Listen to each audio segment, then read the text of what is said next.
Domino, right? Yes.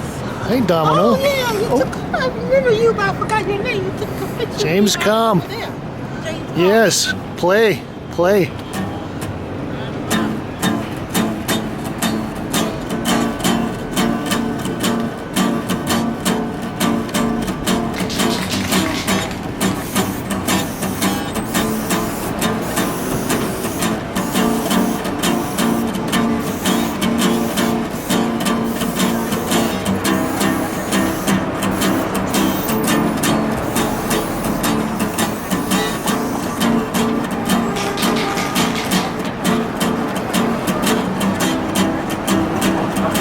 Abbey Road. You're alone. But you know, you're a temperamental kitty. You're some kind of cat. But you know, you're a temperamental cat. One minute just crack. Hello, art heads and friends. It's James Kalm, your half-assed reporter, the guy on the bike. And it's Sunday afternoon. We're going to run around and take a look at some exhibitions. We're going to try. We're going to start here at Canada. And take a look at an exhibition by Jess Fuller.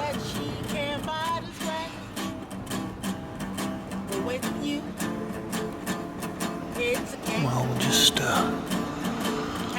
come in and make our initial sweep over the installation here.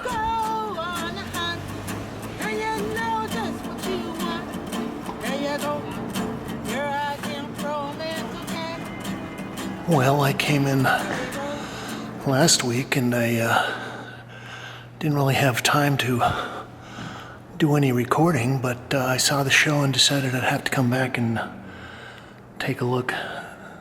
This is titled Self-Portrait in Blue 2017, Acrylic and Gesso on Canvas. Well, I liked Jess's work, and well, I thought there were some interesting things that we could maybe take a look at and talk about. One of them is the way that she's collaging in fabric and objects, fabric objects, like those gloves.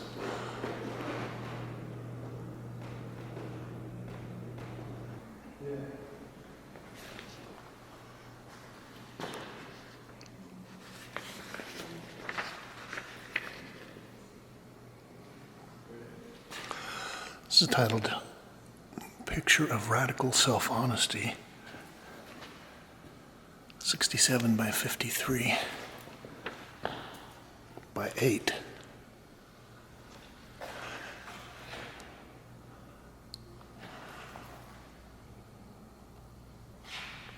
I was talking to some acquaintances last weekend, and we both sort of looked at each other and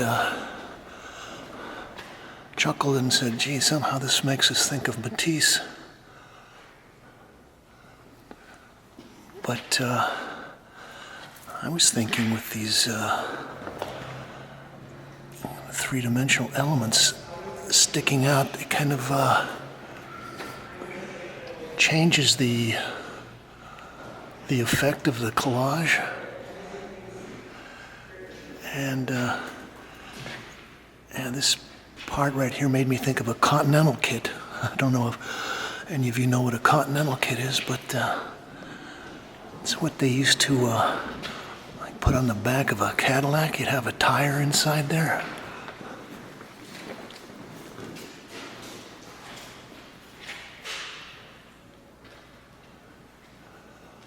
It's titled New York Seer.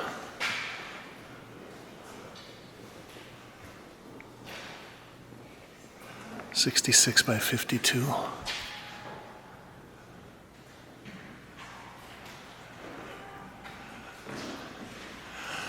Now, the more I'm looking at this, the more I do kind of get an echo of Matisse's dancers. But, and Jess she's added in these hats, which I guess there's kind of, with the arms, kind of a figurative element. But also they function as just pure forms of truncated tubes.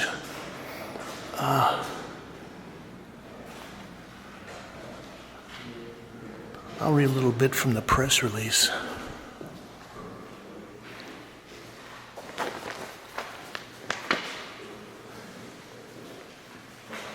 This is titled The Column of Lasting Insignificance 2017. This is big. This is 104 by 86.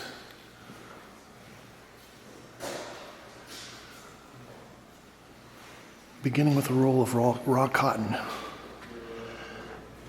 Jesse sews biomorphic forms that may resemble tubes, squiggles, or body parts. They have the provisional quality of prototypes, and in her latest experiments, she steps further into figuration, adding gloves, paint, hats into her vocabulary. Each piece gets washed and smushed, that's a technical term, until it becomes something wrinkled and lived in. Paint is then added in saturated hues, either brushed on or sprayed, to undercut or reinforce her sewn patterns. Okay, so, well, that's one of the things I like about the work is that they talk about provisional, and I've even said it in the past that one of the reasons that I like Canada, and I think that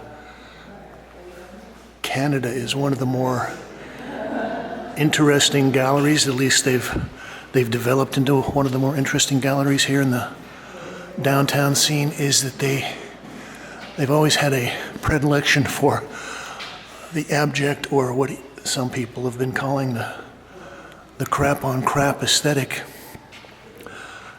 Not that I would say this is so crappy, but there is a kind of ruggedness, rawness, kind of, like we were saying, lived-in quality to a lot of the work they show.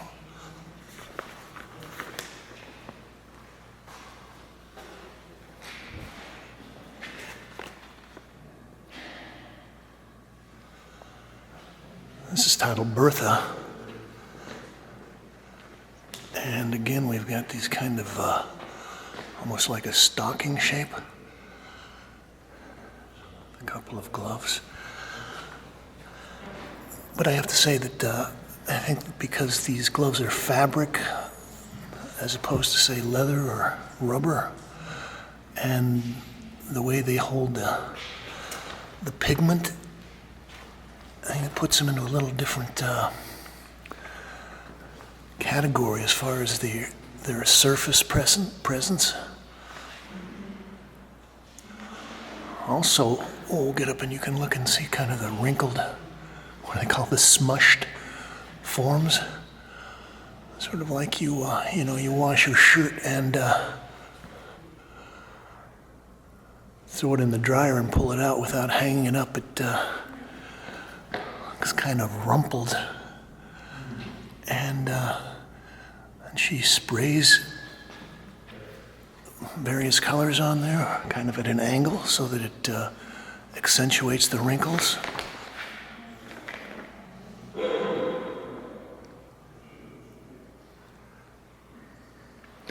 This is a picture of Transition 2017.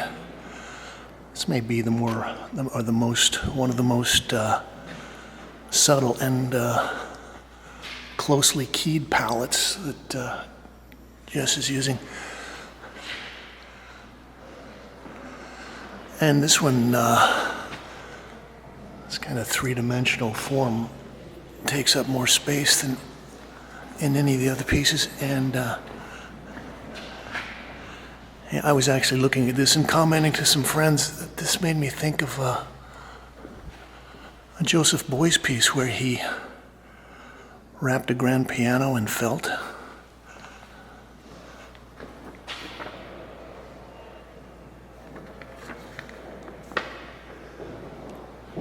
This is 66 by 52 by 8.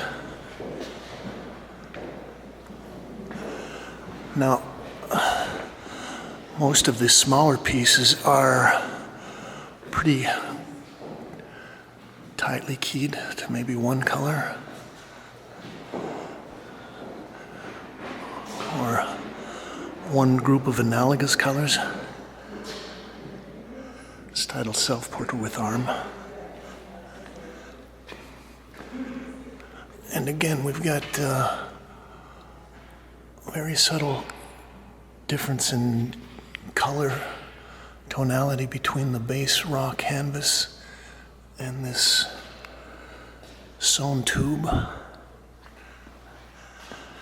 And then when these forms are flattened out, it somehow gives you a sense of vacancy. It's like something was in there, some form, some mass was in there, and then it was withdrawn and the skin was flattened out.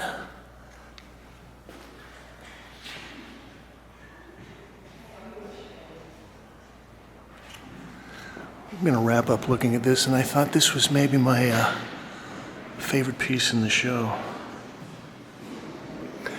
It's titled Selected Fruit and Nuts 2017, acrylic and just one canvas, 112 by 95 inches. And here Jess has got, everything from the black into the dark green, peacock green, forest green. She's got the fluorescent pink, like a vermilion red.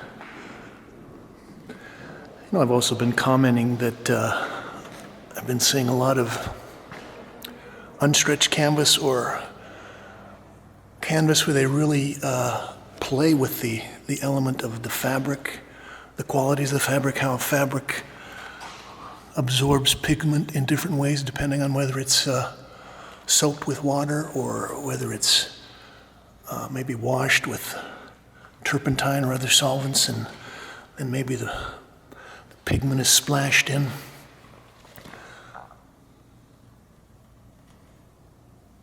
But I think Jess does a very good job of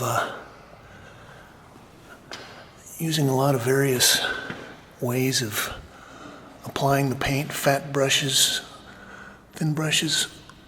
I think she looks like she was, like they say, washing this, so maybe she's throwing buckets of water on there, scrubbing off parts, and spraying other parts, and gluing on the forms.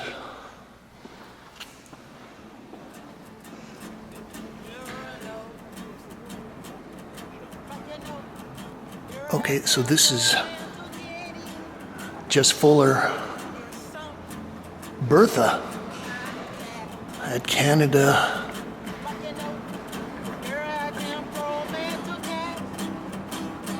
333 Broome Street, right near the bottom of the Bowery. Let's roll on. Yeah, you're some kind of cat, but you know, you're a temperamental cat. That means what kind of cat? Okay, viewers, well, I humped my old butt over here to the Gowanus District of Brooklyn, and we're gonna run into ORTEGA Y GASSET projects. I'm gonna try to get some pictures of an exhibition by this cat, Briggs, also known as the Painter Man. Okay, all right, hit your mark. So Rick, does this show have a title? The show does have a title. And what is it? The show is called I Pine. I Pine. Okay. Well, when I came in, I actually referenced you as the Painter Man, and I think you did a show, maybe 7 or 8 years ago, titled Painter Man, wasn't that it? I did 2 shows that were related to a narrative series. One was called Painter Man, and the next one was called Rick Briggs and Adam Simon. And the second show was Oil on Canvas. The first show, Painter Man, was all house painting materials. That's right. That's what I wanted to talk about, was the fact that not only are you a fine artist, but you've been doing a day job as a painter for years, right? That's right. Okay, and we got a little text in here too. I pine. So this is all house paint. This is all alkyd house paint. This is all, oh, alkyd, okay. Except for certain things like a black line, which is sprayed. And is that oil stick in there? Is that what Indeed that it is? is. Okay, I know a little bit about painting. Yes, you do. Well, one of the things that I always find fascinating with people that are professional painters is that they have a real sense of what paint is, a real empirical sense of paint. And that's one of the things that I think a lot of this work is about, is just what it is to be a painter, what it is to handle paint, what pigment is. Does this have a title? Yellow ray. Okay, so I see that we got a paint mixing stick in there. Mixed media on canvas, spray paint. That's probably, don't tell me, 18 by 28 inches? Am I close? Something like Sounds that. good to me. Okay. Well, tell us a little bit about what your ideas are, your current approach to abstraction. Do you have a like a classification or any kind of like art historical niche that you see yourself working in? God, I hope not. Hell no. I think about creating a field of play, an arena to work within, and obviously I'm using house paint. I'm using paint rollers to apply the paint. Now, is this stuff that's left over from your job? Or are you going in and specifically picking out the colors and the type of paint that you want to use for the paintings, or how do you end up? Yeah, no, I with go this kind of targeting palette? certain colors, and I'll buy a gallon of paint for like $50. You can't buy a gallon of. I was going to say that's expensive paint. You can't buy a gallon of golden paint for $50, for example. Okay. Or God forbid, if you were to use oil paint, it would be quite expensive. So, Which I do use. Yeah, that's right.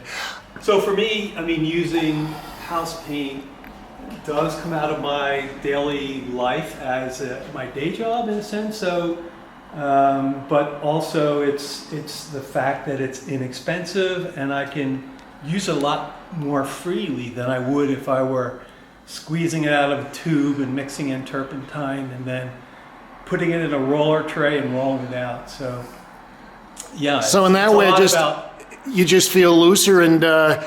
Yeah. Do you feel like when you're out there working, say if you're doing a professional job and you're just messing the paint around, you're not thinking about it in the same way as you would if you were in the studio and being precious with the materials and all that? I think in a way on a job you have to be a little bit more precious actually. Really? With materials. Okay. You have to be a little bit more, you have to be neater. It's actually a craft. The idea of doing high-end house painting is actually very craft-oriented. Yes. And so when I am in a studio, I'm not exactly reacting against the day job, but I definitely want to have a more relaxed approach in terms of applying the paint. The other thing is, obviously, you got a lot of groovy tools to play with. I'm looking at this, you got some kind of little roller that you've kind of slashed some of these zigzag stripes in there. You've got your paint stir sticks mixed in there. You got your oil stick. And that's one of the great things about, I guess, being a professional is you really have a pretty good idea of the different tools, the different materials, the way one pigment will lay over another, the way one kind of resin, you're talking about alkyds and latexes and the way they interact and the various kind of chemical things. Actually, I love the palette on this piece, Rick. That's nice. That's actually the earliest painting in the show. Is it? That's from '79. 1979. Wow. 1979, I was a year out of art school at Tyler, and I had seen a show in DC of Matisse cutouts at the National Gallery. I think that was in 78 when that show was up. And so you see that plant form in there. And, That is kind of related to your pine. Exactly. So the earliest painting and then the latest painting. Each No have kidding. a style of So we don't want to talk about how many floral years. aspect. It's like 35 or 40 years worth of development. I think one of the things that Chris Martin has talked about is that, you might only have 2 or 3 paintings that you ever do. An artist only has 2 or 3 paintings that they ever do, and they just kind of redo it in various versions for their entire career if they're lucky. That's a good point by Chris. I do think one of the things that's been very gratifying is a lot of people have said to me that even though my work has changed over the years, doing Painter Man and doing abstract work Yes. before and after those two series. Right, the Painter Man was figurative, and it was kind of about you and being a painter, but also engaging in the art world and kind of the strange edge between those two worlds. True, that they see this similar sensibility carrying through all the different series. And that's very gratifying for me. So in the sense that Chris said, you only do 2 or 3 paintings, you just do them different. You do them over and over, but it's like Do various versions of them. Exactly. Okay, so this one is mostly Blue Boy. Blue Boy, and It has rolled house paint, and then this is oil paint from a tube, spray paint. So this is one of the first ones I used spray paint in from 2010. and this is all on cotton duck mostly. Is that what you're painting on? Yeah, they're all on cotton duck. Some are on. Maybe they're not in this show, but I also paint on my used drop covers. Well, that always gives you a nice surface to begin with. That's true. So, aside from the piece that you said you did in 1979, are most of these pieces from, say, the last couple of years, or is there a pretty 6 wide... years. 6 years. Yeah, this is Okay. 2016. This is probably 2015. I think this is 2014. These 2 cylindrical forms are actually, those are your caked rollers that you've stuck into the painting, right? Is that what we're looking at? Yeah. And then you've got your paint color swatches there. Yeah, so it's just another way to play with the idea of a painting as an object, in addition to being a painting as an image. Right. So With the self-referential thing of the professional painter right. and where that kind of meets up against the fine art painter. As long as we were talking about Chris, I think maybe we ought to chat a little bit about the whole Williamsburg painting scene. Kathy Bradford, Joyce Pensato, you, Peter Atchison, Bill Jensen, Margaret Luchek, and on and on and on and on. Well, it's and nice you're right in there. It's nice that you include me in there. Yeah, I moved to Williamsburg in 81, and I think I met Kathy and Chris in 82 or 83 at the latest, and Peter Atchison a little bit later. And yeah, the 4 of us were, giving each other lots of studio visits and Going in and hashing things out and kicking things around in the studio amongst painters? Chris and Kathy famously fought all the time, and then I Really? would go and have very peaceful And you'd be the peacemaker. But it's been interesting to see how that whole scene has kind of developed, and now a lot of these people are being taken seriously. You've been getting some attention. You have the show coming up or happening. Actually, this is like the last day, right? This is the last day of the show. Yeah, it's been. As a matter of great. fact, check your watch. The show may officially be over. I was busting my buns to get over here. I had about 20 minutes to come across the bridge. The ORTEGA Y GASSET people are fantastic. There's one right there, Catherine Haggerty. Hi, Catherine. But they're all great artists and great people, and I couldn't be happier working with them. Well, let's get back and talk a little bit about the Williamsburg scene, and just as it relates to painting, there are people like Chris and Kathy and you and Peter that, you know, you have been working together. Do you feel like there is a kind of a shared aesthetic or anything that might link your work together as far as formalistically or maybe content-wise? I think to a certain extent that we all want to work very directly, and we all basically want to find the image through the process of painting. Now, would you distinguish that from just the classic kind of abstract expressionism of, you know, pouring your guts out on the canvas, or do you there are other more technical things, or maybe you don't even want to have the kinds of goals or whatever that maybe the abstract, the existential angst that the abstract expressionists kind of were playing with? I think there's a lot to be said for that existential angst of the abstract expressionist. That said, I don't think there's like much of a belief in progress that people have, or next inevitable step, or I think The next move on the chessboard of history. right, exactly. But you want to keep it fun, right? You Absolutely, absolutely. That's key. That could be one of the things that you guys share, is there's always kind of a sense about Playfulness, kind of whimsy, Absolutely. and also just the playing with the paint. Right.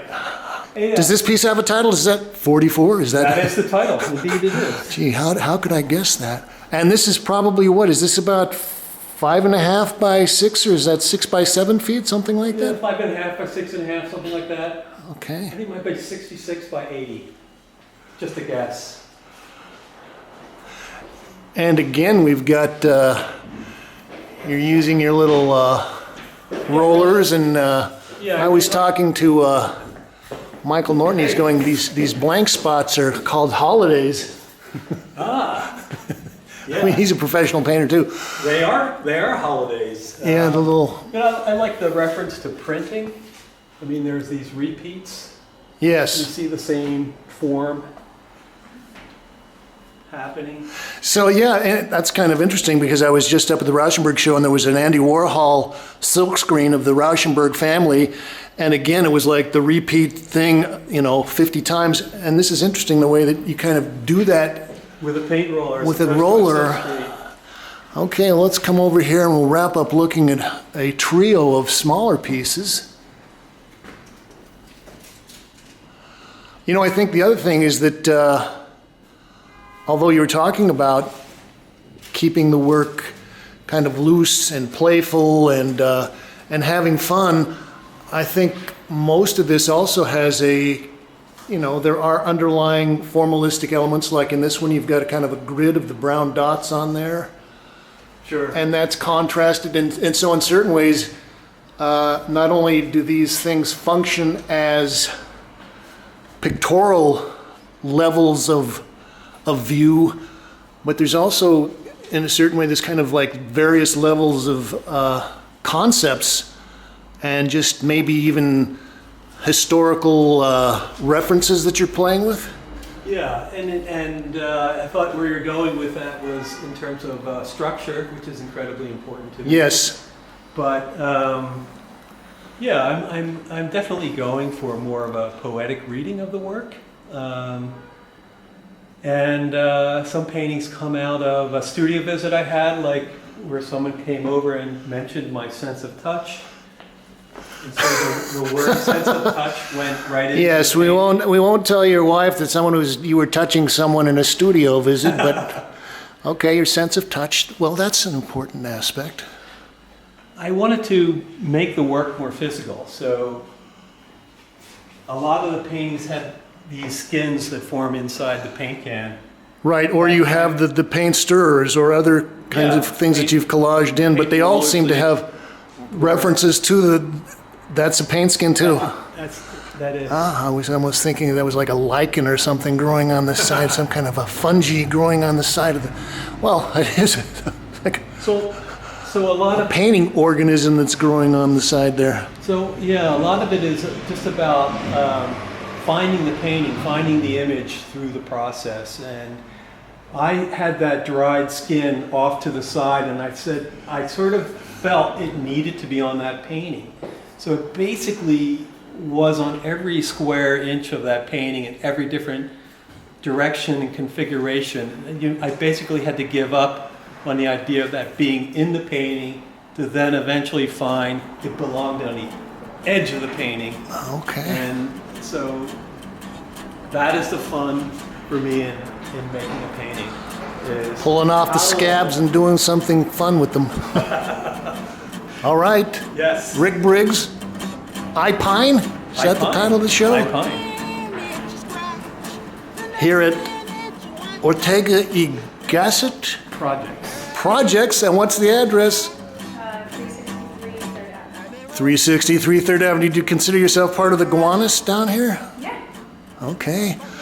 The latest hot neighborhood, folks, the Gowanus. Make a note. And as always, say it with me, people. Thank you, Kate. You got it. Thank you.